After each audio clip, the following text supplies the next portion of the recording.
Bonjour à tous, c'est Maton. Aujourd'hui, on se retrouve pour l'installation de Tmux sur macOS. C'est parti!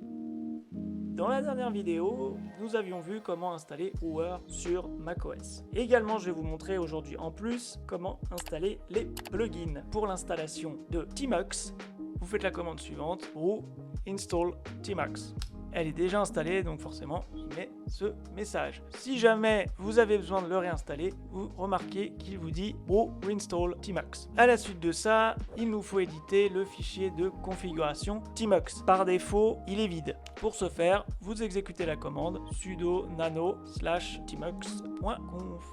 Il vous demande de rentrer votre mot de passe. Qu'est-ce qu'il fait ce fichier de configuration? Déjà, il vous permet d'utiliser les plugins. Il enable aussi le support de la souris avec le clic droit pour activer un petit menu pop-up. Une fois que vous avez édité ce fichier, vous faites CTRL-X. Il vous demandera si vous voulez sauvegarder. Vous dites oui et ensuite vous vous retrouvez dans le terminal. Pour exécuter Tmux, rien de plus simple. Vous faites Tmux.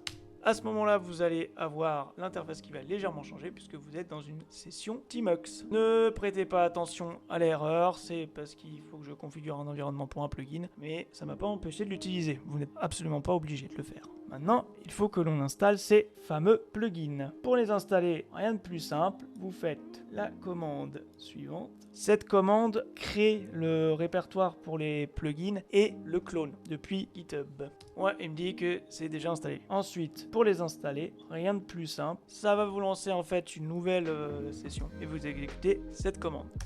Moi, c'est fail parce que les plugins sont déjà installés et forcément c'est protégé au cas où. Maintenant, nous allons voir l'utilisation de ce petit plugin. Si vous faites clic droit, maintenant vous avez un menu contextuel qui apparaît. Les lettres que vous voyez sont les touches du raccourci clavier. Donc soit vous le faites avec le clic gauche de la souris, soit vous le faites avec ces raccourcis clavier. Vous pouvez changer les touches ou raccourcis qui sont associés. Vous pouvez aussi en rajouter. Bref, modifier ça à votre convenance. C'est tout pour aujourd'hui, merci d'avoir suivi ce tutoriel, j'espère qu'il vous aura été utile, abonnez-vous et activez la cloche pour ne rien manquer des prochaines vidéos, c'était Maton, ciao.